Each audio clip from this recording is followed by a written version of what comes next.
Hey guys, welcome back to Vertical Momentum. I'm your host, Richard Kaufman. Welcome back, VM Nation. Guys, as you know, I'm a professional wrestling fan since I've been 4 or 5. That's why I love my intros. That's why I love talking the way I do, because some of my favorite wrestlers were from WCW, NWA, and Mark happens to be one of those amazing people where he's going to be telling his story, and not only about wrestling, but about wrestling with our own demons, because everybody knows I'm a recovering addict and alcoholic for 34 years. So I wrestle every single day with my demons, and we're going to teach you how you can defeat some of your demons. So make sure you stay until the end. Mark, my brother, welcome to the show. Hey, hello there in computer land, TV land, and all those other kind of lands, brother. If I had to be anywhere, I'm glad I'm here with you. Brother, I'm so grateful. Like I said, I'm a big wrestling fan. Always have been, always will be. But before we even get started, my first question is, what is your definition of resiliency? Resiliency. I think the first part of resiliency is, number one, understanding who you are. I mean, if we lie to ourselves, then how do we know how resilient we can be? So I think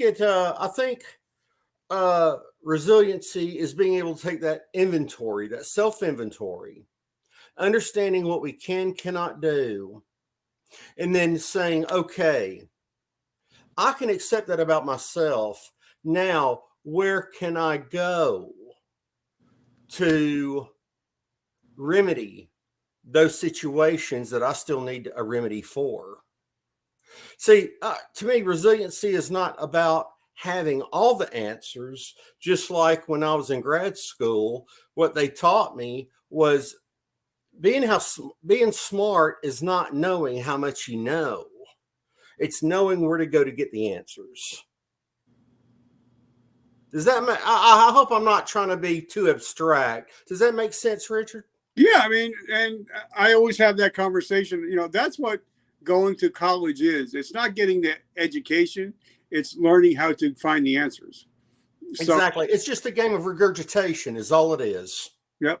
All right. So let's hop into it. Like I said, I'm a big wrestling fan. I love talking about recovery, resilience. And if I can get a guy that's actually been in the ring with some of my favorites, Ric Flair, Rick Steamboat, some of the greats, and especially, you know, I love talking about my brother Sid, and we're going to be talking about that in a little bit. But before that, we got to hop in a Wayback Machine, get in the DeLorean, and find out who Mark was before he became the man in WCW and NWA. So let's hop back in the Wayback Machine. Okay. All right. Mark was that guy that never thought he was worth anything, to be quite honest. Wrestling was my stepping stone to believing that I could actually accomplish something. A lot of people don't know about me, don't know it, but I was 2 months from reporting to, I had 4 invitations. One was to Bradenton or Pirate City to pitch for the Pittsburgh Pirates. The other, this is like 1985, 1986. Rod Gilbreth, who had been a second baseman for the Braves years ago, he was playing second. Darrell Chaney was playing short. You may remember those guys. Gilbreth tried me out. In fact, I talked with Rod a couple years ago. And when we got further into the tryout, he looked and he said, you know, I still have your file in my attic. And I said, buddy, that's an old file, probably an ugly one too. And he says, well, there's a lot of ugly ones up there, Mark. And, but I grew up in a family where my dad was beaten by chains. My dad, it was kind of like the fact, it was one of those situations where every week or every 2 weeks, there seemed to be a new family that was a family friend.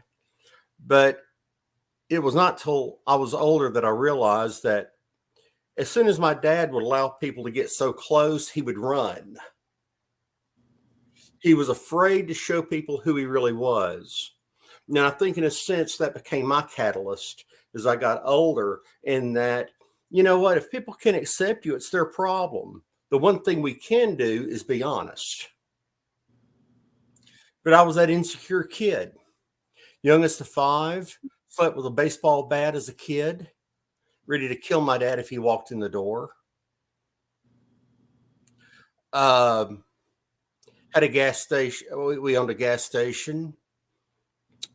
I remember getting fussed at because a hot radiator exploded all over my arm. Well, it was my fault. I got blessed out in front of the customer. That does a lot for your psyche, I'll tell you what. But your own dad throwing wrenches across the Bay Area and all this kind of stuff, and there became an old saying, nutting up. They'd say, "Dad, your dad's nutting up. Better watch out." That meant all hell's about to break loose, basically. So I grew up with it was insecure. What can I say? It was insecure. My mom did a great job. She got me to the ballparks. That was my escape. I set strikeout records as a teenager for different leagues and all this kind of stuff. And people asked me who was my greatest catcher, and it was a 4x8 I bought at 84 Lumber. And I would get some spray paint and paint a strike zone. And I would talk to that strike zone. And with a baseball, when I could throw one ball and it go through that 4x8, I figured, well, I must be able to throw a little hard. So then I went to a tryout. But I really never, my mom would tell me I was worth something, but I never really believed I was worth anything. And I think it's amazing how so many people actually can identify with those kind of stories. Yeah. I'm one of them. So I right. And I get it. And so you get that. And, so many of the readers, they think, why did I have a dependency when I was a teenager? Why did this happen when I was a teen? Or even, you hear the stories like a Drew Barrymore when she was just a child, and all these kind of things happen, all these dependency issues and all that kind of stuff. Self-worth has so much to do about it. Knowing that you're accepted for who you are. And that's one thing about writing the book. Look, I am the bad guy in a lot of my life stories. But hey, you know what? I kind of had to forgive myself, but it was the man upstairs that did the main forgiving.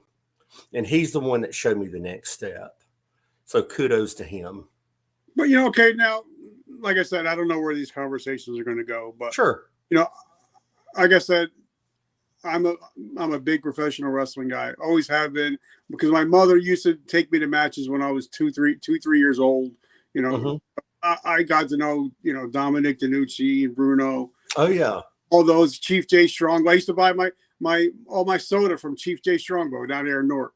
Everybody, nice Italian guy, But like you said, they had a different personification than what they actually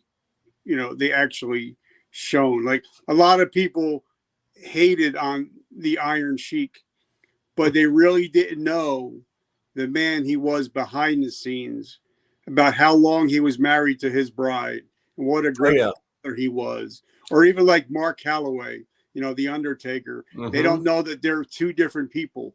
They just see the Undertaker, or they don't see the right. And sometimes, like for me, when I did certain things, I created another persona, and I didn't want anybody to know who Richard was.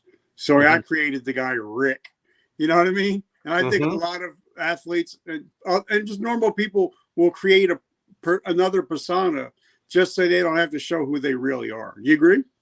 Oh yeah, without a doubt. I mean, in my own identification, I've had people ask me, what was my biggest mistake in pro wrestling?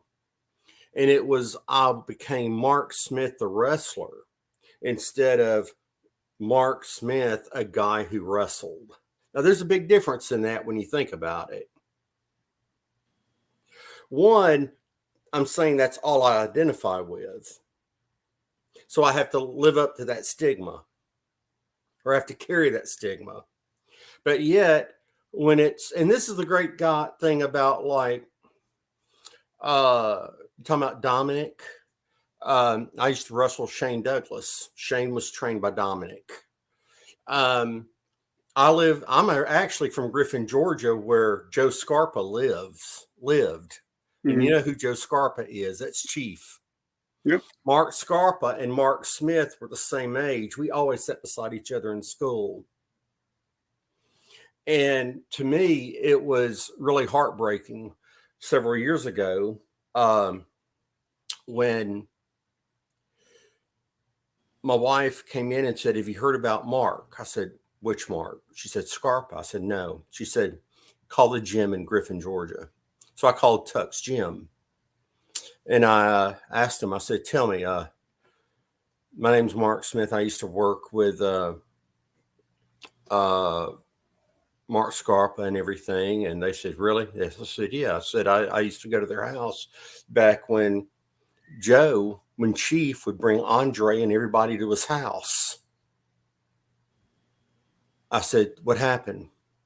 They said he took a rifle, went to the back of his parents' property and blew his brains out. So when you said Chief, that automatically gave me that flashback. And the funny thing is, if you're from New Jersey and you say the last name Scarpa, it has a whole different meaning. Is that right? Tell me. Well, because a lot of the mobsters, a lot of their names were Scarpa. So I think I didn't know that. Oh yeah, and like I said, a lot of my family are connected. So it was just it's a funny thing when you say that, when you hear the name Scarpa, you're like, "Oh my God, which one are they talking about?" You know. So all right, so let's talk a little bit about you're in high school and you're starting to feel your oats a little bit, but also you weren't the regular kid because your father would bring you into the garage, and sometimes you would stay from opening to closing. Oh yeah. So you weren't the regular kid that just went to school, went home and ate cartoons and sat in front of the in front of the TV just eating bonbons, right? Yeah, I could get off the bus, and at that point in time, the guy I actually rode the bus with that would always sit beside me and we'd talk was the ex-NFL player Jesse Tuggle, who was all-pro with the Atlanta Falcons. Atlanta Falcons, yes, sir. That's right. So Jesse is from Griffin. So is Willie Gault, who was with 85 Bears. Rayfield Wright back in the Cowboys in the 70s. So, Griffin, Georgia has a lot of great athletes. The great Wyoming Attias, yep. The track and field. We knew her family very well. But I would get off the bus, get on the bike, ride a couple miles, get off, work for a few hours, get back on, ride home, do anything else I had to do. And it would start the next day on Saturdays. It would start I'd be up at 6 a.m. and we'd close sometimes between 6 and 7 at night. And actually, that's where Mark Scarpa saw my strength because we rented U-Hauls. And you remember the old U-Haul carriers that would fit on top of the car? Yep. He saw me put one on a car by myself. And he used some adjectives and he says, "Mark, I got to get you into a ring." I said, "What?" He says, "Meet me." So we went out to the woods to this ring and we worked for a little while. And the bug hit me just automatically. It just hit me automatically. Now, like I said, I just want to talk about Georgia for a little bit because I'm I think personally, Gordon Soley is probably one of the greatest ring announcers of all time. I love Georgia Championship Wrestling. I love that whole WCW thing. So anytime I think wrestling from Georgia, I always think of the golden voice of Gordon Soley. Without a doubt. And I mean, I would say over 90% of the TBS tapings for Georgia Championship Wrestling was done right where Georgia Tech is, and they used to call it the old Turner Building. Yep. And we would get in, and I think it was like the second or third floor, which I thought was so weird. You'd go up an elevator, go to a couple just desolate rooms, get dressed, and come out and work your TV. And if you were working Columbus, Georgia that night or wherever else, you just get in, drive 2 or 3 hours. And but Gordon was a hoot. I mean, super nice. To me, 2 or 3 of the most nice, genuine announcers, if I can call them from yesteryear, would be Gordon Soley and Lance Russell. Oh, yes. Oh, my gosh. Lance was a doll. Yes. Yep. He was a doll. And that, to me, that tells me Dave Brown over in Memphis must have been very good.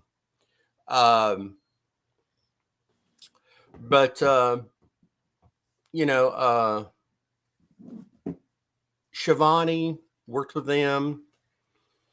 So let me, because you were working with Mark. So tell us what your first professional match was, because a lot of people think, I know a lot of people, and they're like, oh, my friend's a professional wrestler, you must make a lot of money. And my friends will be like, you don't even have $10.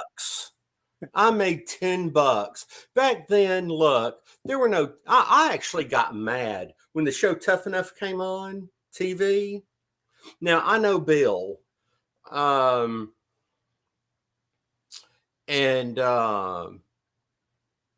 several of them that were judges on there, and that probably know Bill DeMont the best. But to me, I thought that was a free ride. I really did. You learn so much when you're driving down the road.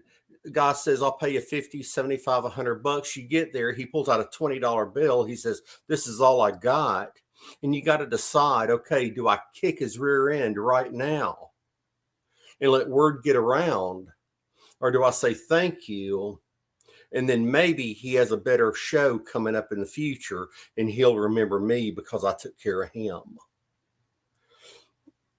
Those are all paying dues. My first match, Ken Timms was the booker. Yeah. Okay. Yes.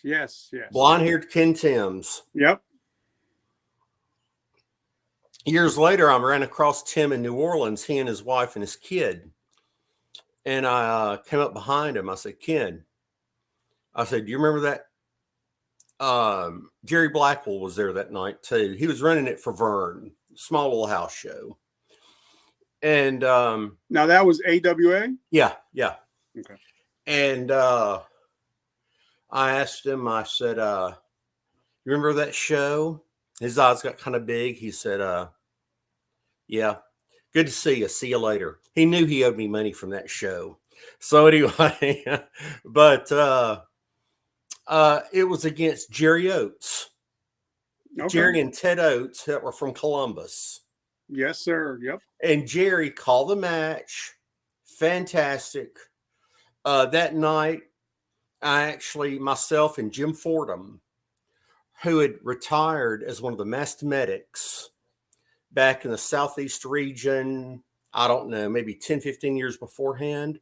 Jim came out of retirement and worked a slew of matches with me so that I would get known as the masked medic. And then I started working as the masked medic. And go ahead. What was it like? Because there's a difference, but I see it because, like I said, I'm friends with a lot of them. Mm-hmm. I got a lot of guests coming up that are I can't wait to be able to chat with, and a lot of UFC veterans, a lot of WWE, WC guys, and they're kind of like the military, that whatever usually not all the time, but it used to be that whatever happened backstage, it stayed. Oh yeah, kayfabe. And usually, like if a veteran will usually open up to another veteran, or a first responder will usually open up to another first responder. And a lot of times when whatever's going on backstage is, once that curtain goes open, it's showtime. So what was that like walking back, being a rookie, and you're walking back and seeing some of these legends? What were they like behind the scenes?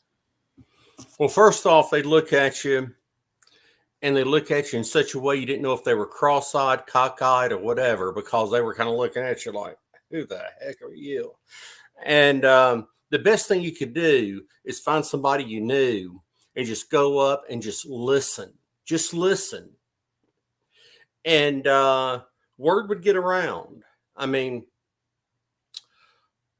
I think the biggest time I was blown away, I think Kevin Sullivan maybe had started doing the booking in Georgia. Yep.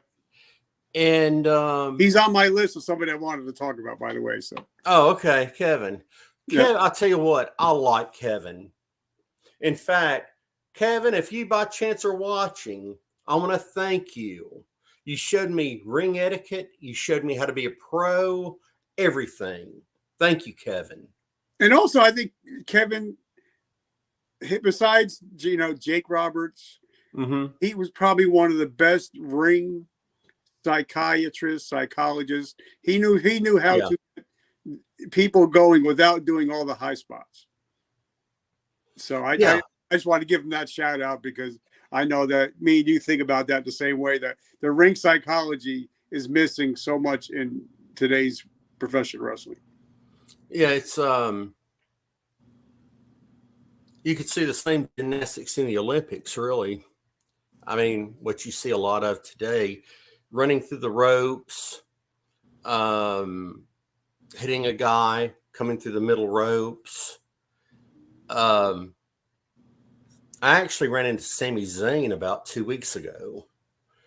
And I just asked him, I said, Sammy, who trained you? And he told me about a guy up in Canada that trained him. And then he looked at me real serious. He said, you're a promoter, aren't you? I said, no, man, I had my chance, but no. I'm just here. I have an autistic son, and I took him to a match. And, but there's really something when you're talking to someone in the business and you've been in the business, there's something that they catch on to that's a little bit different about the way you talk to them or whatever. Sammy just froze. He said, you're a promoter, aren't you?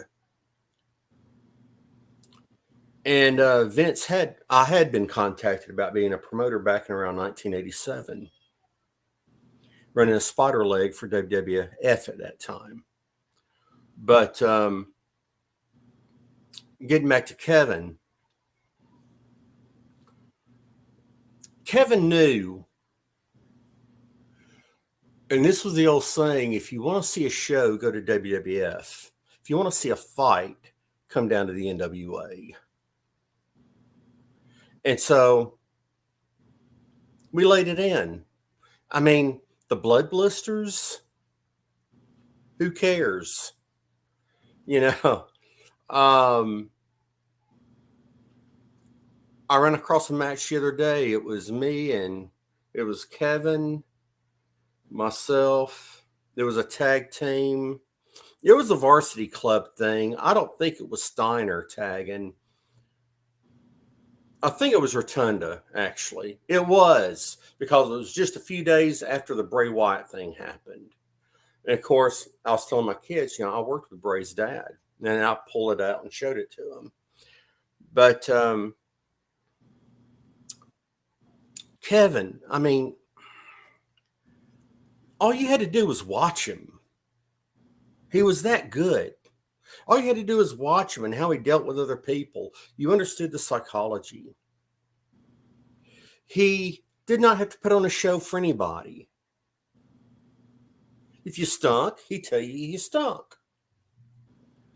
I think for like 4 weeks in a row, when I started working TV, he continually worked me on TV. People would say, man, you had the worst luck pulling Sullivan again. Oh my God, you had the worst luck. I say, no, I didn't. The dude wants to work me. That's a compliment. But, but a lot of, there's a lot of people that talk crap about bookers. They talk crap about Dusty when he was booking, when other guys, when they were booking. I've never heard one person say that Kevin was a horrible booker. Not one. Out of the whole time I've been a fan and I've been studying the business, not one person ever said that he put others over or even himself over. He always put the business first. Well, just think about the angle he ran with Chris and Nancy. Yeah. Who else could have done that? That's on my list too to talk about. But, who else would have done that? Yeah. And I remember seeing Nancy saying hello to her and she walking down the hallway. And, I never knew Chris. He was, I was before his time. But definitely I'd run across Nancy. And she was sweet. She was sweet as she could be. And back then she was known as Woman, right? Yeah, exactly. Yeah. So now, because I watched every match I could find. I mean, I YouTubed your name was all over my YouTube. So I watched every match that I could find, and so what was it like? Because, there are, and I love Steve Borden. I love Sting. I think he is an icon, not only as a wrestler, but as a man. But what is it like, going one week going to a ring with a wrestler and then another week going into the ring with an icon, like somebody like Steamboat, like somebody like Flair, somebody, some of the big name guys, because they're not just, they are the business at some point. Right. They were the business. So what was what I love to do was look at their personality. I wanted to see if they believed that they were the business or not. Because I understand where you're coming from, but you know what? Think about it. People thought Hulk Hogan would last forever. He didn't. You get what I mean? There's always going to be an angle to fill in another spot. If that makes sense. Like you're saying, but also, I've met Mr. Flair on many occasions. Mm-hmm. The same man you see in the bar is the same man you see on the street. So he was Ric Flair 24 hours a day, 7 days a week. Yeah. I actually have a story. If you want to hear a quick story, I got a story for you that Ric Flair does not even know. I love stories. Okay. My brother was a pastor down in South Georgia. We had been working a circuit down in Florida. I don't remember how many dates or whatever. And we were coming up through Savannah, Georgia. And we worked Savannah.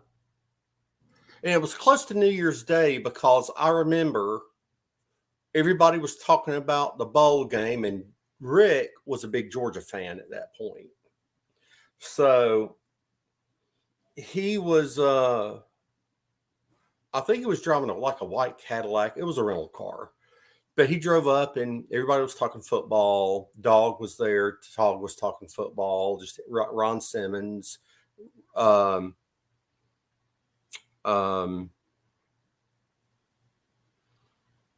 Reed.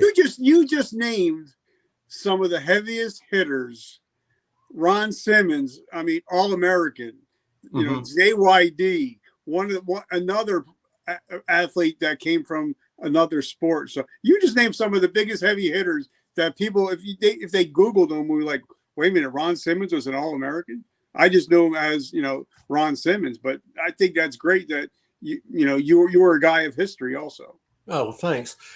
He could throw a mean Nerf football. I'm telling you, that's what we did under the stands, throw Nerf footballs. But he loved poker. He loved poker. In fact, all the stories I've heard about Andre, the way Andre loved to play cards, I can picture Ron. You pulling out Andre and putting Ron in there. I mean, Ron, when he was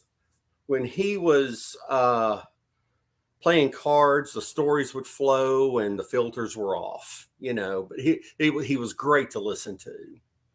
And a lot of times when that would happen, Butch and I would be throwing football, or Dustin Rhodes, whoever's there, you know, we would be throwing. I would throw the road Warriors.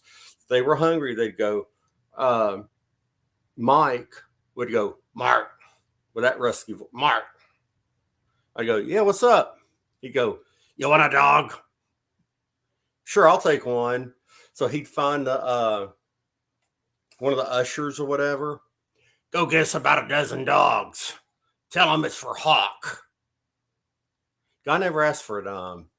So the guy would go get the hot dogs, come back. Joe, Jim, and myself would be eating dogs. I'd only put down a couple. Gosh, they could devour them. And maybe Dustin or somebody, whoever else was there, might grab a dog too. But and we'd be watching the matches outside from the curtains. We'd be peeking through the curtains watching the matches. And but you know, I feel like it was a real blessing to be with those guys. I really do. I mean, Sid was so funny. Sid was the kind of guy. I don't want to make a story with Rick and his wife. Oh, Rick, the story. I apologize. Okay, I'm sorry. So anyway, the next night after Savannah, we go up. We drive to Atlanta to do TV. Then we had just started doing TV at Center Stage in Atlanta, which was on West Peachtree, right behind where the Varsity Drive-In is. Anyway, we're there. Rick walks in. I had shot a Rouge Shoes TV commercial with Sting, Lex, and Flair. A guy named Greg Evans and I had traveled to St. Louis, and we were shooting with all of them. The Steiners were there. LOD, all of them were there. Anyway, this old guy, janitor, Rick walks in. I can see the top of his white hair. I went, God, I was just with him. And he says, well, did you have a chance really to talk to him? I said, not much. He said, hell, come on over here. He grabs him by the arm, busts through. Now, this is a frail, probably 80-year-old janitor. He's knocking these guys to the side, back and forth, like they're paper. Rick, this is one of the new guys. You need to talk to him. And Rick looks at me and says, hello, sir. How are you? I said, good to meet you. He says, now, I've seen you. We've worked together. Rouge Shoes. Oh, yeah. How'd you enjoy it? It was okay. I said, I realized what the biggest spectacle there that night was, though. He said, what? I said, the main banquet, and you walking in with that blonde hair. And he just started laughing. He thought it was hilarious. Well, I said, Mr. Flair, believe it or not, I don't know if you've ever been told this, but tonight you have the chance to alter a person's spiritual life. Now, Ric Flair being told this, you know, he goes, what? Yes, sir. There's a guy down in Brunswick, Georgia, and he's a county commissioner. or a wildlife commissioner. Might have been a wildlife commissioner. He's been going to a church down there. And he said, when the pastor asked him, said, what is it going to take you to understand God is really real? He said, it's going to take a miracle. The pastor said, what kind of miracle? He said, give me something from Ric Flair. So I told him, I said, if you would tell this guy to just give church and God a chance, let God do the rest. Now, understand, I was no choir boy. You know, I'd probably been putting down the night before a ton with Tommy Rich and Sheiky and Brad Armstrong and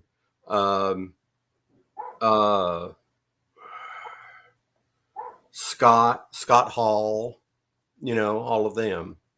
I was no choir boy.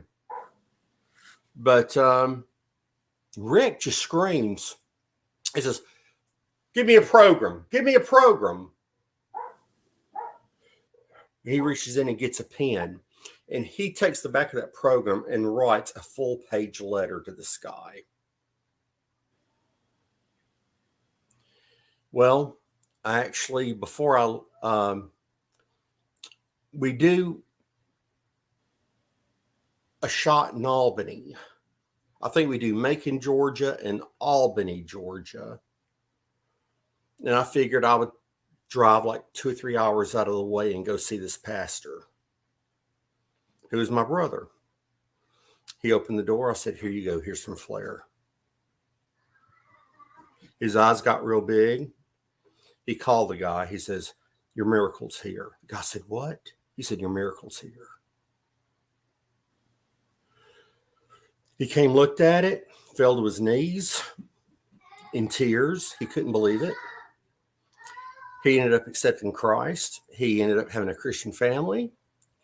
Great, happy, married, children, all that kind of stuff. And a lot of it had to do with Ric Flair. And to this day, Rick has not been reminded of that. And that's been over 36 years ago. Wow, man. So that story just touched me. But so I want to get a little bit deeper. But first, I want to thank our sponsors. Sure. Without them, this show would not go on. Guys, everybody knows that your car is your second biggest expense that you can have in your life besides your house. And if your car breaks down, especially if you're a professional wrestler, you're not making money because you're not able to get to shows. So there's a company here, E&A's Friendly Service here in New Jersey, right here in Hackensack. They do the best work. They do the right job. And if it's done, it's done right. And you don't have to go back and get it done a second time. They just celebrated 33 years in business because they do the right thing all the time, even when people aren't even looking. So guys, if you need your car worked on, truck, auto, whatever you need, E&A's Friendly Service in Hackensack, the best you can get. And oh yeah, the owner is my cousin, and I love her with my whole heart. She's my sister, so I love her. So I just want to say that. And also, guys, if you're in New Jersey and you love Italian food, I'm a big eater, as you tell. I love to eat. There's a company here called Muriel's Trattoria. They're right here in New Jersey, right here in Bergen County. Make the best homemade food, and the best part is the mother came off the boat from Italy. So whenever she makes something, she makes it from the heart, and she makes it homemade from scratch. So guys, if you love food, love Italian food, come out and check out Muriel's Trattoria. So now let me ask you a question, because now we're going to dig a little bit deeper. Mm-hmm. You know, you've mentioned Road Warriors. You've mentioned Magnum TA. You've mentioned a lot of guys that are no longer here. And I think 80% of the people that you've mentioned are no longer here. Even the Armstrongs, even the Von Erichs, they're no longer here because and I don't want to just give credence to the dark side of the ring, right, but there is a dark side to the ring. And we're going to talk about that.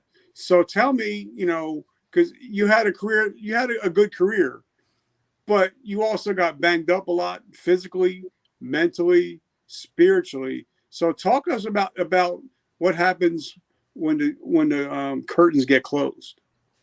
Well, for me, it was a previous marriage. My wife and I have been married almost 32 years. And she's a beautiful bride, by the way. I just wanted to say it. Please don't tell her head will get big.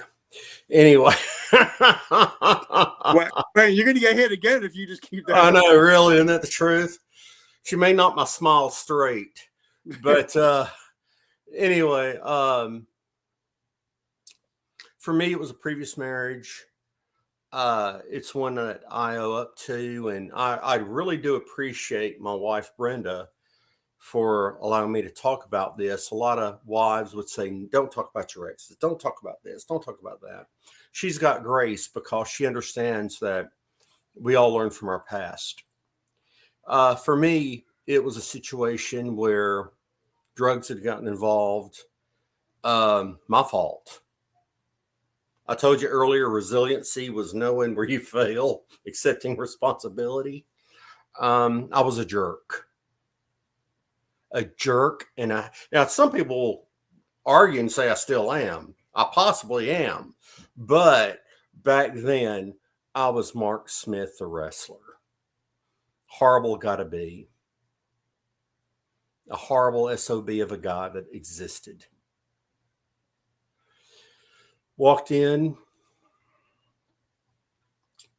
She's laying face first on the bed. This sound, I do not know what it was. Called her name, turned her over, see if she was okay. And there was this laugh that literally threw me off the bed. I went for a drive, came back, and everything was normal.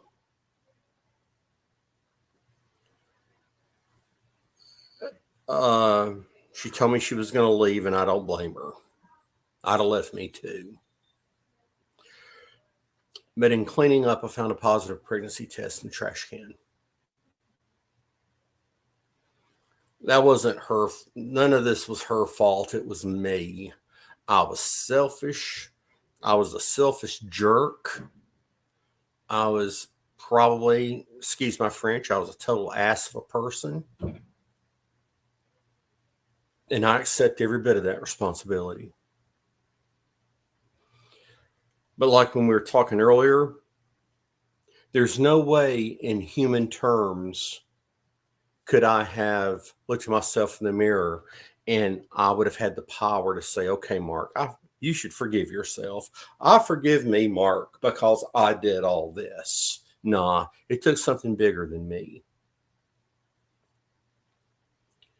And I remember walking into a church, got so nauseated, I went out 3 different times and threw up on the front lawn. That's how sickening I was, how sick I was to be inside of a church. I walked in with 15 seconds before it was supposed to start. No kidding. It was between 15 and 20 seconds. I was timing it. And I guess about 2 hours later, about 2.5 hours later, the pastor tapped me on the shoulder. He said, Mark, are you okay now? Seems like everything that needed to be done, you've done it. And then it was pretty much, I mean, really, I did not want to go back to college. I looked, I said, I'm not going back to college. I don't care what you say. I hate school. I'm not doing it. Screw everybody. I'm not going to school. I'll do whatever else you want. I'm not going to school. Well, I have a Bachelor of Science in psychology and theology with a concentration on marriage and family therapy. So, boy, you see who really won that one, don't you? All right, so let's hop back a little bit further. Go ahead. because and we're going to get back to the identity thing. You know, because a lot of people, no matter what job you get into, whether it's military, first responder, athlete, whatever it is, in real life, we all have a shelf life. And a lot of us don't realize we have a shelf life until you no longer are even on the shelf. Then, like for me, the day I attempted suicide was Labor Day 2012. That's when they told me I'm no longer Sergeant Kaufman. And I didn't know who I was now because I was afraid of who was Richard. So what happened that you retired, and what was it no longer when you're just Mark Smith?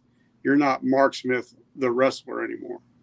When my first wife said she was leaving and I found that pregnancy test, that's when I realized I was not all powerful. That's when I realized that I could not control situations. That's when I realized how big and bad I thought I was as a wrestler. The fact is I'm flesh and blood. I've got my own limitations. And really, when you take that wrestler away from me, I'm absolutely nothing. So I had to look up and go, okay, who am I? And for the first time in a long time, I had to stop listening to other people tell me who I was, but I had to start asking who I was. And I figure, what better person to ask than the one that created you to begin with? Okay, because I know that for me, and I talk about this every day on my show. It's hard for people to reinvent and reimagine their future. Like somebody came up to me about a year ago, even though I've been podcasting for 5 years and over 1,000 interviews. Somebody would always ask me, well, what do you do? And I'll be like, well, I'm a retired Army. But then somebody asked me, well, what do you do? And I'm like, well, I'm an author, I'm a podcast host, I'm a speaker. I didn't even think back to the military because I recreated and I reinvented myself. So what does somebody do? Either they get out of the military or they get hurt and have to get out. How do you go about reinventing and reimagining yourself if you don't have that faith yet? Well, okay. I think without a firm grasp, and I'm going to use foundation. I'm going to use the word faith as a foundation.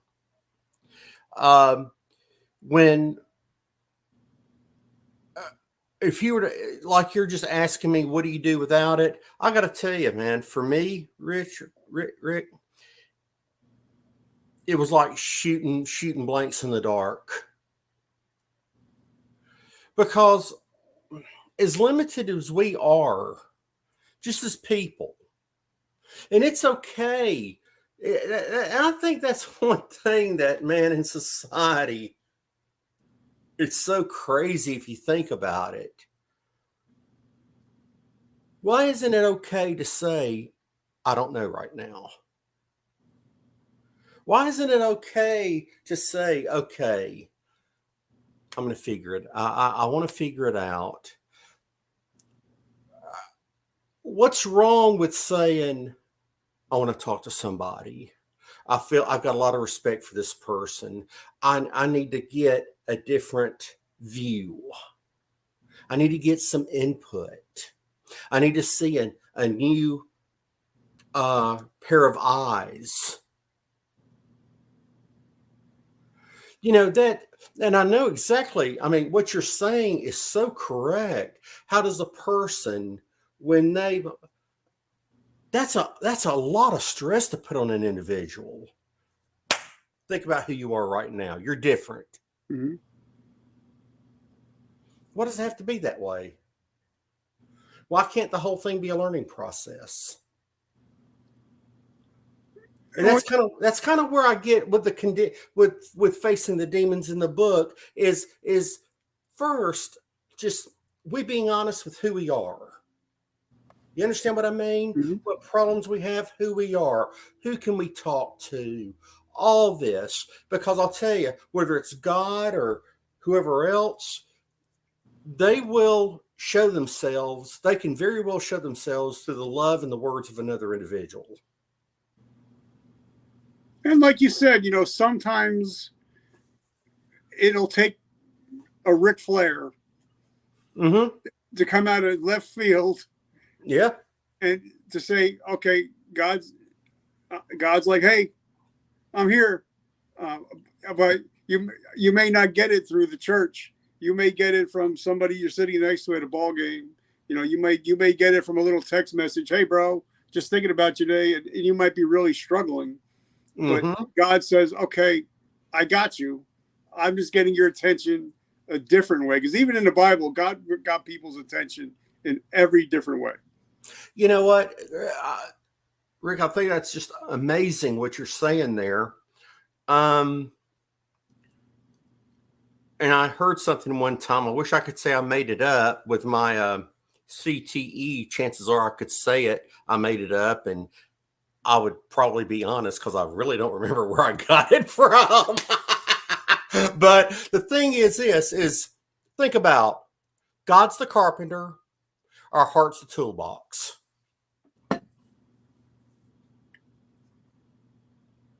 Think about that. God will use your toolbox to create what I need. It could be vice versa. You get what I mean? That's just kind of like what you said. Isn't that a beautiful thing when you think about it? Things don't have to work apart. They can actually work together. No, and And because it really, a go lot ahead. of times I would say, God, if you're really real, speak to me like you did in the Bible. And I still do it all the time. But when my father passed, and I said, Lord, if you're real, I want to see a parrot today. What normal person says, I want to see a parrot to show me that you're God?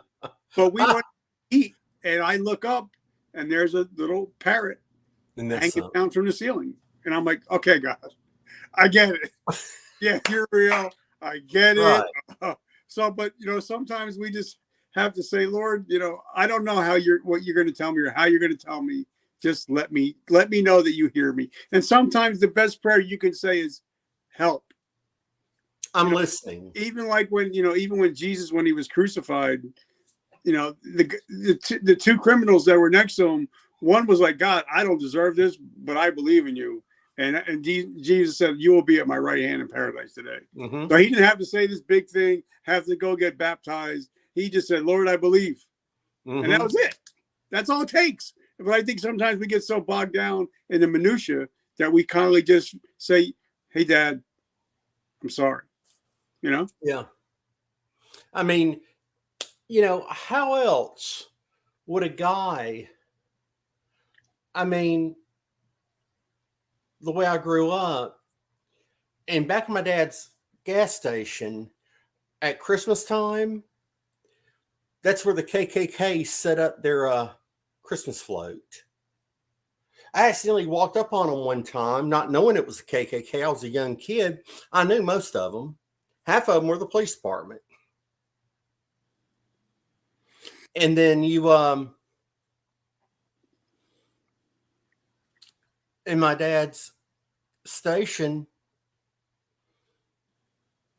always the majority of his employees were African American. Well, they would grab a rope.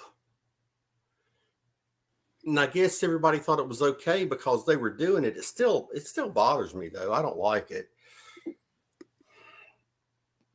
They would pick up one, carry him to the old lights, the old neon lights, like in the gas stations that would hang down from the ceiling, throw a rope over it and go, we're going to have an end hanging.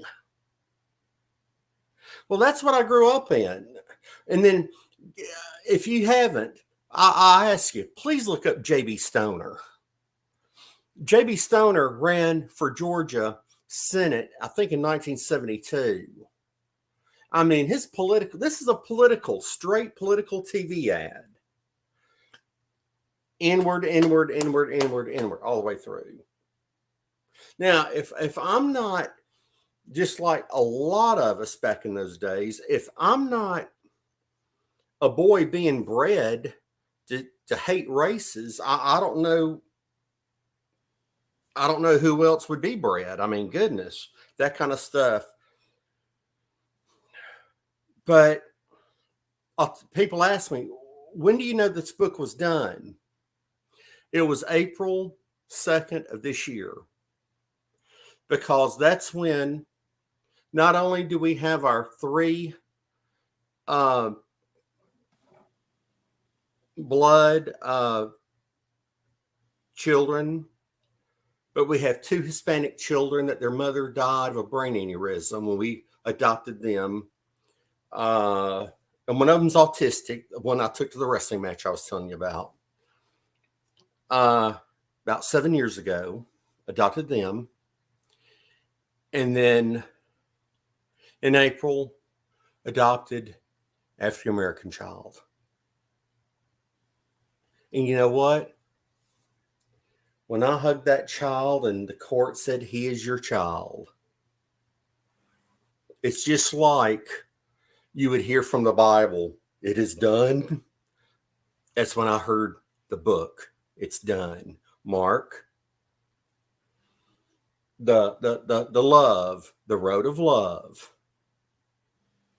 the story's complete. Now it's time to tell it.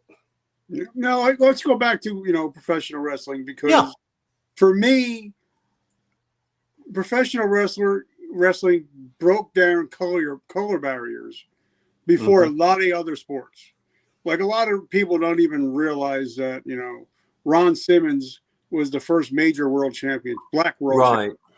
Or even even back in the WWF, even before racism. I mean, Pedro Morales. I mean, then you had, Rocky Johnson, The Rock's father, and you had Tony Atlas. They were breaking barriers, and they were, before a lot of people were even willing to talk about race, professional wrestling were breaking barriers even way back then, because even people like Bobo Brazil, everybody came to see Bobo. Everybody came to see, like JYD in Memphis. He would sell out the place every single time. And this is deep South. You know what I mean? Oh, yeah. Well, talking about that, I remember Lance, we're going back years now, and just talking, and I can't remember if it was Bob Cook or Randy Hogan. Anyway, some people I know down in Florida, old jobbers, friends of mine. But we were talking about a documentary that was on YouTube.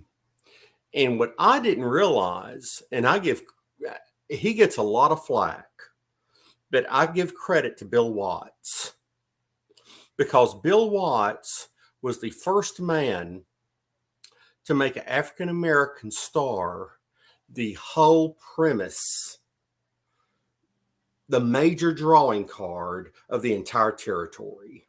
Yep. And that was him and the dog. Yep. And so Bill Watts, he was a visionary. I've heard all different kinds of things about Ole. It's hard because I don't know Ole. The closest I ever got to Ole,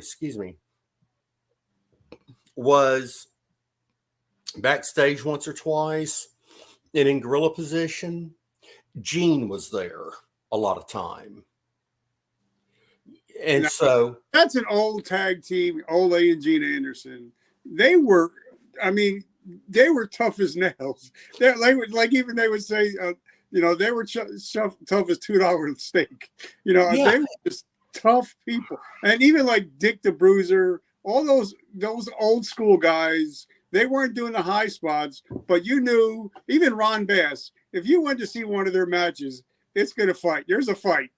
They could spend 20 minutes on just keeping the opponent from getting a hot tag, and that would be the whole premise of the match. And they'd be walking out with 10 times the amount of heat that they walked in with. And it's all psychology. Look, they knew their craft. I mean, Ole, people may not like him, but he gets, I think, as much as you hear about him, you think, okay, something's bound to be true, but probably you're jealous people. There's all these other people saying stuff too. So it's just hard to tell unless you were there, right? If I saw Ole, I'd shake his hand. Hey, brother, how you doing, Alan? Nice to meet you. Nice to see you. Reintroduce myself basically because it's been so long. But they simply knew how to work. You think about Wahoo McDaniel. How many backdrops did you ever see Wahoo McDaniel take? Again, you're looking at another NFL player that came out from. That's it. And he had that work ethic. He had the grind. He probably didn't. I remember watching some matches with him and Flair. They would go 30, 40 minutes, and Wahoo was not a small man. Oh, no. And you talk about those blood blisters. Wahoo would lay in those chops at about 80%. There was no cuffing. It was boom.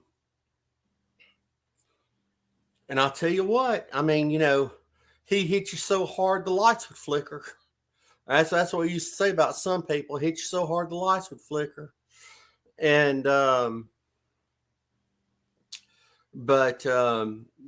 great guy, hard to get to know from what I understand, just like a lot of people of that era, hard to get to know because they were so protective of the business. Yeah. And, I think the first time, kayfabe ever really got broken is when Hacksaw Duggan, when they got arrested, with the cocaine. I think was it him and Snuka or somebody? Yeah. And that was just like, wait a minute, they were just supposed to fight. And now they just got arrested in the car together with a bunch of cocaine. But but like you said, they protected the business. Like Ric Flair was always Ric Flair in or out of the business. They're like my favorite band, Kiss, at one time. You never seen them without their makeup. Exactly. But like I said, I'm a bit, like I said, I love the sport, but there's certain guys, and I hope you don't mind me touching on this, but there's certain guys that they look like $1 million, but even like some of the wrestlers said, they didn't love the business.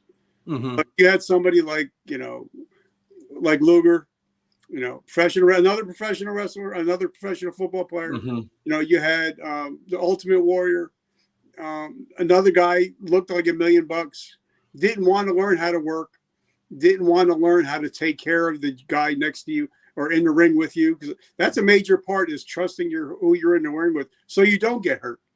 Right. And guys, they didn't love the business. They loved the money. They loved the women, but they didn't love the business. So talk about that, being in the ring with somebody that literally loves the business, and then somebody that is just there for the money and the chicks. Well,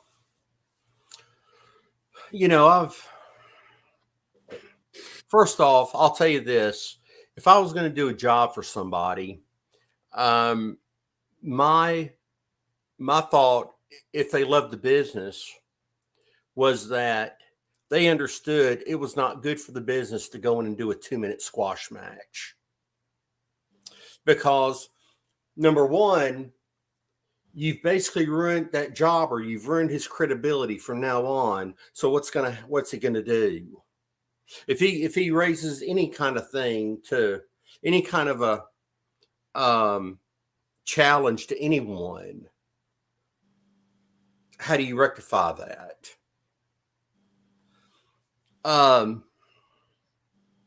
the Freebirds, I loved Terry Gordy. Loved Jimmy Garvin. Going to other teams, I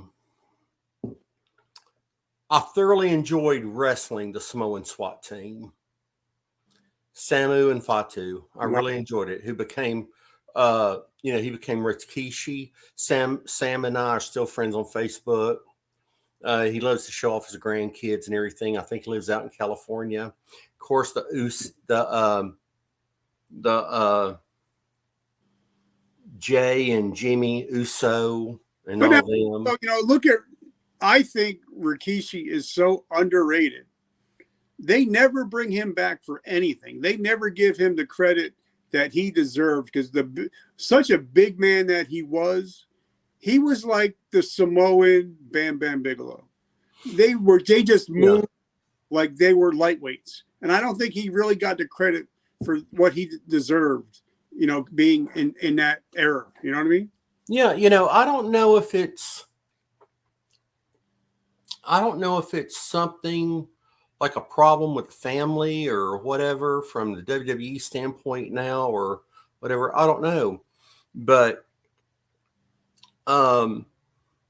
Umaga, everybody from that bloodline, like you said, they could move. They were such great workers. And the ones I worked with, I thoroughly enjoyed them. I think working with the Usos now would be fun. I mean, they're the kind of people that if they wanted to call something and you were going to take a bump for them, you could take the kind of bump if you knew your body and knew what you were doing. I loved, and this is one thing that Sullivan loved, he enjoyed about me, was the fact I could take a high enough bump with no help. I could take the kind of bump that I'd get a ooh from the crowd. I mean, I had Tommy Young, on several occasions, try to get me to be taken out on a stretcher, on a gurney, because he just knew I was really hurt. I remember one time I was almost 11 foot on a backdrop. In fact, I partially go out of the TV view. And I look down, and I'm looking down like this because, I mean, Tommy's way down there. And all I did was shoot off the guy's shoulders. Boom, I'm up there, I'm looking down, and Tommy's got this look just crazy as y'all get out. And I get down, and he says, oh God, just stay still. We're going to get somebody. I say, Tommy, I'm okay. No, Mark. Oh my God, that was a hellacious thing. No. Just Tommy, I'm okay. So I finally looked up the guy that I was working with, and I still remember who it was. I says, go ahead and kill me. So we finished the match. But see, I love to get the rise out of the crowd with a big bump. I love for the referee to think there was just no way I was going to live through it. I was one of the first, I may have been the first guy that Brian Pillman stuck on top of the turnbuckle. It was a dark match. Stuck me on top of a turnbuckle. He asked me if he could do it. I said, all right, Brian, just give me 60 seconds. Now, physically was using my hands, understanding how I was going to take a back somersault with a half twist and land on the concrete floor. After about a minute, I go, yeah, I'll do it. Are you sure? He had that raspy voice. Are you sure? Yeah, man, I'll do it. Okay. Well, we go up there, we're running about 20 minutes, boom, boom, boom. I mean, he's giving, he's selling. I mean, we're just having a great time. He calls that spot. I get up there and I'm thinking, all right, I got my move. I just tell him, make sure when you catch me here on this shoulder. Catches me, bam. I go do my thing. I look down and I'm coming down too perfect on the concrete floor. And I'm going, oh my gosh. The only time I'm freaking out during the whole thing, I'm about 5 to 6 foot coming down on the concrete floor, and I'm realizing I could land straight on my feet, flat on my feet. So I just throw myself a little bit, and I end up hitting against the we didn't have those walls around the ring back then. It was those metal The gates, yeah. things, right? Yeah. Yeah. And so I did it. Referee gets out again. Gurney, let me get you, Gurney. Let me get you. Oh my gosh, let me get you. No, it's okay. I'm fine. No, get you, Gurney. Go get Brian. Brian says, man, unbelievable, you ain't. I said, let's finish. Take it home before I kill the ref. He says, okay. So we finish it up, go back there, handshake. Everybody, a little bit of crowd from the people around the monitors. You know, when you walk past Gorilla, you see the monitors set up and everything. And it was great. But I love getting those reactions. I loved getting those pops. But I think that's what's missing today. Like for me, I remember I would watch, like I said, back in WCW days, NWA days, you'd watch Ric Flair take a beating, then he'd get hit once or twice, and you knew he was going to hit due to face plant.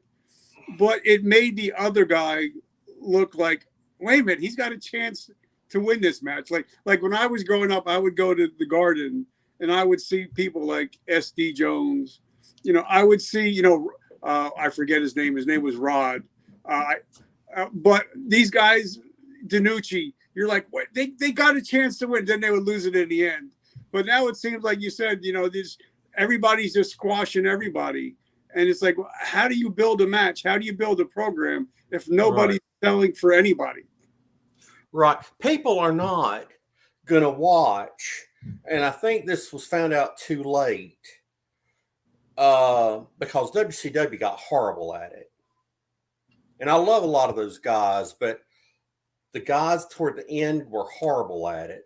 And is that they would build 4 weeks worth of snot to just try to get one draw for pay-per-view.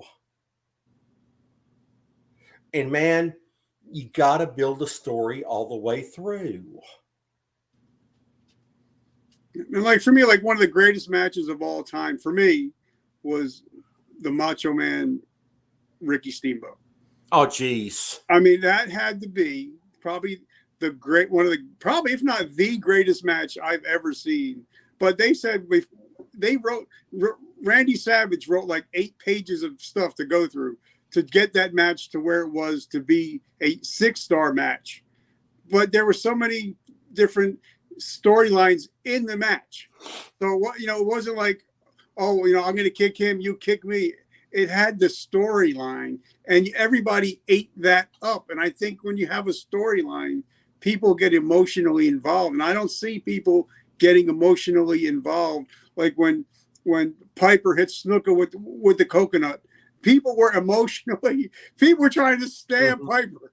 They were so pissed off because they build up the storyline. You know what I mean? I like the Bloodline story now, but I think that's about it. I don't see anything else going on nowadays. Yeah. I mean,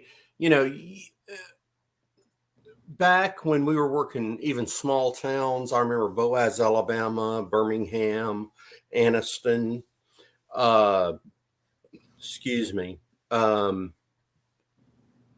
Albany, 9 NWA shows, Gainesville, Florida, different ones like that. And I remember fans actually running through the front door of the dressing room to get me.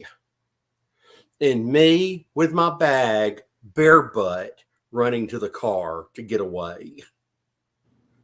That's what we need. That's what the wrestling business has been missing for years and years. I just watched a documentary about JYD, and they were saying that when they did that spot where he was blinded, people were going insane. I mean, they needed the National Guard to be at the Omni and at all these events because literally fights were breaking out in the middle of the fight, or when the Freebirds first came out and they started doing their thing with Bad Street USA, fights would break out. People were so involved. I don't see people being involved in it anymore, besides wearing the merch and saying oh yeah. I don't see people getting involved in it emotionally anymore. Well, even the walkways, you think about it, when they come out, when I started, the walkway was merely 3 to 4 feet. You'd have a spotlight, single spotlight. You'd have a cop on this side, one in front of you, one kind of 2 o'clock, and one in the back. People could reach over and grab you. They could touch you. They could pull your hair. They could hit you with something. They could shank you. They could do whatever they wanted to do. Well, now they walk in there. They walk into the ring, and this thing's 10, 12 foot wide. They're letting you know from the very beginning, when that performer comes out there, you're not getting near him. He's off. You're paid. You're paying not to invest in this guy. You're paying just for the right to see this guy. Does that make a difference? Do you understand where I'm coming from? Oh, yeah, because I remember like when I was young, 21, 22 years old, I rocked the NWO shirt. I was NWO for life, you know, because I felt like I'm part of a team. I mean, I know it's a weird way to look at it, but I was emotionally invested. I mean, I watched Nitro when it first started. I was involved. I loved it, and I felt like it was, oh, that's my show. You know, it's kind of like I'm a Dolphins fan, so that was my team. But I don't see that anymore. I don't see, like, I loved the Four Horsemen. I was always a Horseman guy. But that was like, okay, those are my guys. You know, I don't see people walking around with NWO or sort of saying, those are my guys anymore. You know what I mean? Maybe. I totally get it. But maybe after, you know, during the show, but after the show, you go home. It's kind of like watching a movie. Then you go home. But the last couple of minutes, I want to ask about something because we're talking about battling your demons. I battle with mine every day, even though I don't drink or I don't do drugs. You know, I still battle the alcoholic and addict mindset. Now, people like that we've lost, the Von Erichs, Mike Awesome, people, you know, like you said, Pillman, JYD, you know, a lot of wrestlers have died under the age of 40. And a lot of people, if you ever put out a whole list, it's crazy. But on the other side, you also have guys like Nikita, Tully Blanchard, Steve Borden, Ted DiBiase, yourself, that have came to Christ, and Ivan Koloff. Most people don't even realize Ivan. Ivan was great. Yes, but, you know, a lot of these guys now are trying to bring people to the Lord and now they can use that as their platform. So, do you think that faith would have helped save a lot of these people, a lot of these young men and women? Because a lot of women have died from overdoses and drugs. Do you think China and Sherry Martel just break your heart? Yeah, I mean, think about it. You know, talk about you know the addiction sides. I know a lot of it's tough on your body. You know, I know that I've been in the ring plenty of times. I mean, the platform is only like that much.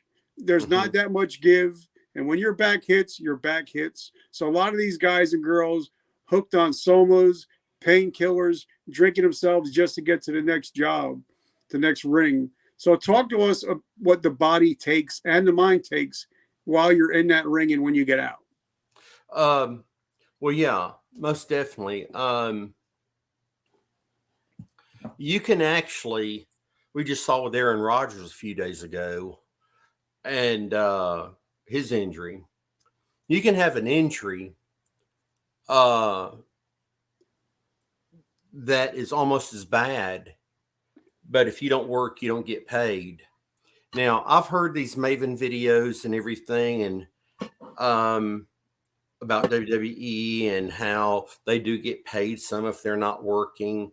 You know, if that's the case, I'm happy because, buddy, if we didn't work, we didn't get paid. That's flat. And just to show you, I hope we do have a new generation of guys working. This right here, I don't know if you can see it. Yep. That's me and Pillman Jr. About 4 months ago, we met up and we sat down. We had about an hour-long conversation about his daddy. And he wrote, I don't normally believe in angels, but I felt like in Hazel Green, Alabama that night, there was an angel sent to me to talk to me about my father. And I didn't know it, but it was the eve of Brian Sr.'s birthday.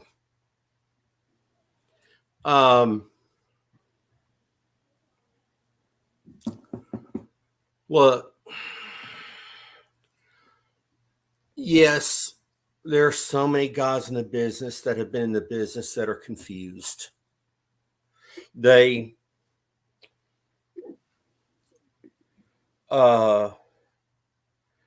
if their heart flutters, all they want to do is take the next drug to get it back down. They don't think there's nothing we need to do to get anything checked out. Part of that really worries me because of the fact they're needing to work to get paid. The other part that bothers me is, and this may be the most dangerous, is that I'm afraid that they're doing it for the loss of who they are.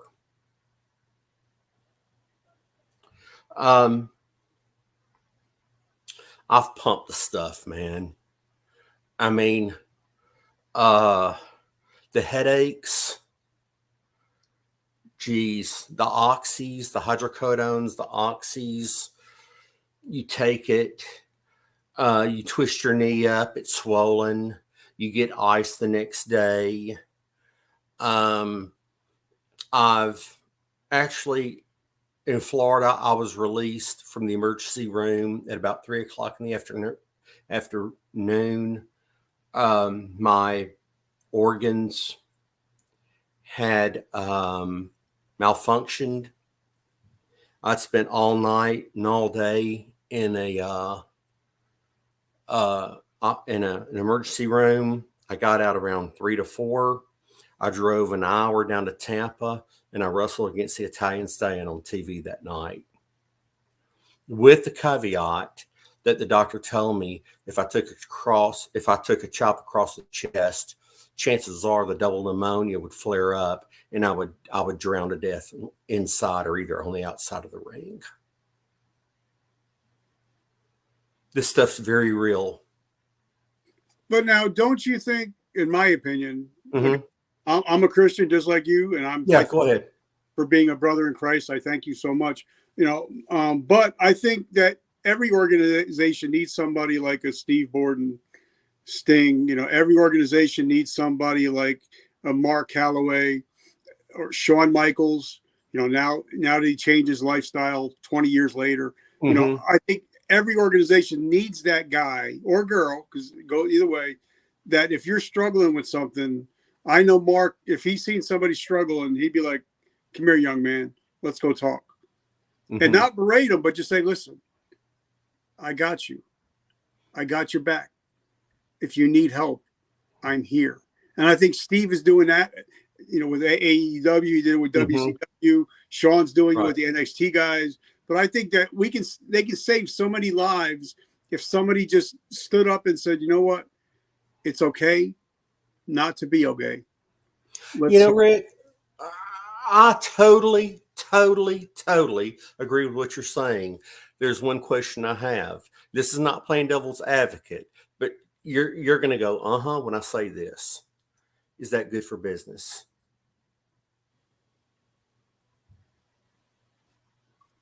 Depends. That's hard, isn't it? Well, now with the internet and all that stuff, yeah. It's not as easy. But it's much better for business than them having to do a 10-ring salute every month or two. Kudos. Good point, Rick. Good point. You know what I mean? Me, good point. Seriously. And so how now? Because let me just ask you, as we're winding down, um, I went to the 12-step program. I tell everybody, the 12-step program led me back into my house that I got thrown out of. Mm-hmm. So I'm a big 12-step guy. Whatever people say, I don't care. I don't do drugs. I got a beautiful wife. I got a beautiful house. I got 3 beautiful. It works for me. But, I believe that recovery is not an easy thing. And, I agree. And a lot of people, even I think I was just watching one of the shows, and I don't want to give him credit again, but they were saying that a lot. I think it might have been about Chris Candido. Oh, what an amazing dude! But he thought just because I go to another territory, things are going to change. And I tell everybody that I moved from New Jersey to South Carolina and back to New Jersey. That wherever I go, I bring me with me. So I can move to Boca Raton, Florida in $1 million home. And if I want to go find a dope man, I'm going to find a dope man. So talk about, how do you go about battling the demons? Sure. First off, to me, the most important thing is acknowledging that they're there. How can talking about your experience in defense, it's kind of hard to fight an enemy if you don't acknowledge they're there, right? So acknowledge they're there. For me, I may have gone through 20 steps, not realizing that I had. So, I think a 12-step program is awesome. It may take somebody 5, it may take somebody 10, whatever the case, but 20, 30. I mean, I was stubborn for a long time. But not acknowledging those demons. Secondly, is understanding, number one, if we could just beat them real easy, they wouldn't be demons to begin with, right? So we don't have to say, yeah, they're the King of Kings, Lord of Lords, but just admit, okay, those are some pretty powerful dudes. Now, we're going to go to war. We are going to go to war. Why? Because of the things you said, Rick. Beautiful kids, beautiful family. I'm not going to get lost up in this. I have a future. And I'm going to be blessed. And doggone it, just like you, and we're talking here, you found out you got a lot bigger purpose, even now, than you may have thought that you had 20, 30 years ago.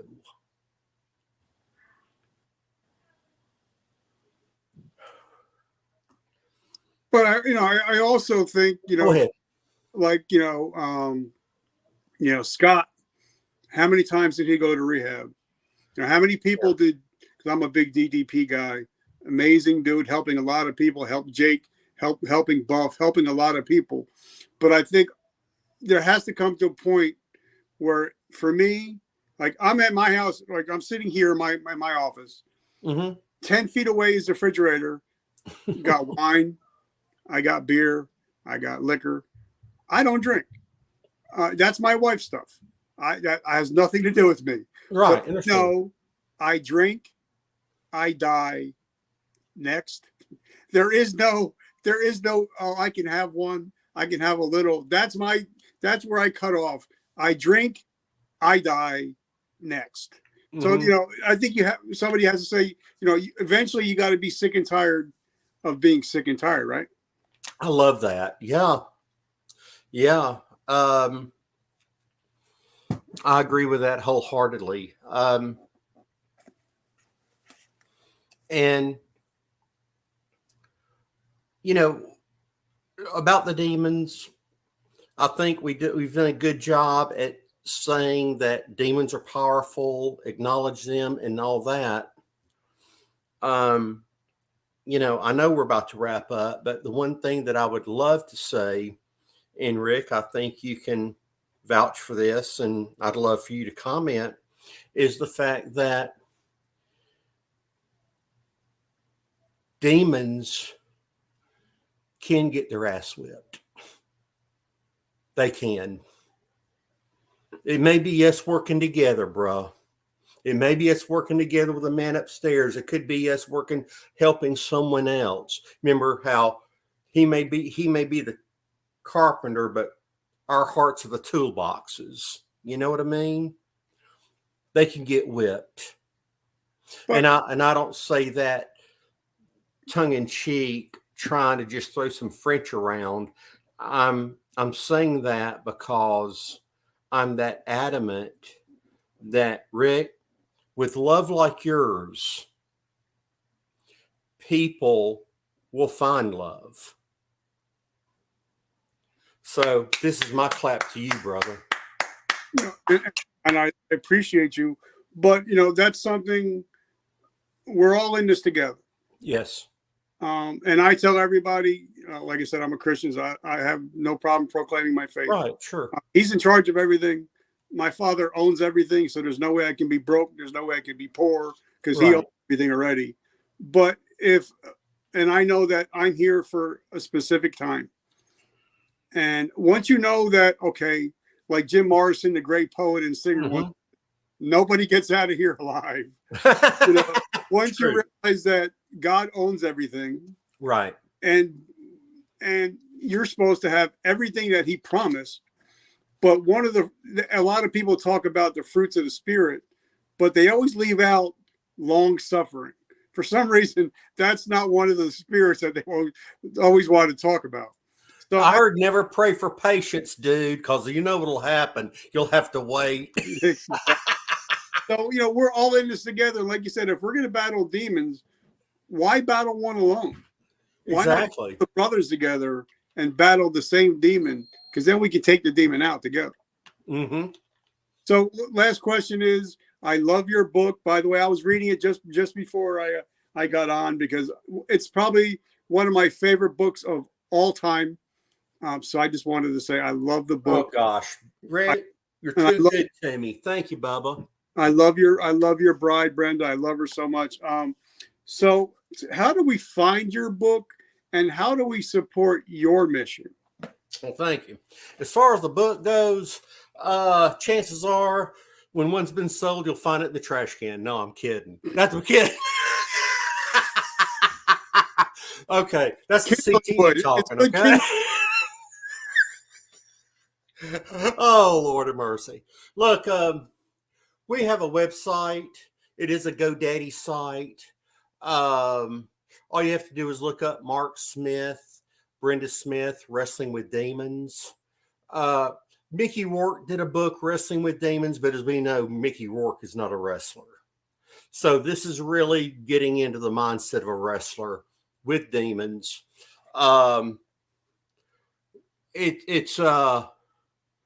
I was NWA star, WCW star, and CWF, which is Championship Wrestling for Florida, which I know you're very well familiar with. Now look at, talking about wrestling with demons, look at the Graham family. Oh, wow. All the suicides. Yeah. You're not kidding, man. Yeah. This right here, Amazon is telling me it will be released today. Okay. Woohoo. $17.99. That's drop shipped to your door. Share it. But also, please, Christmas season's coming around.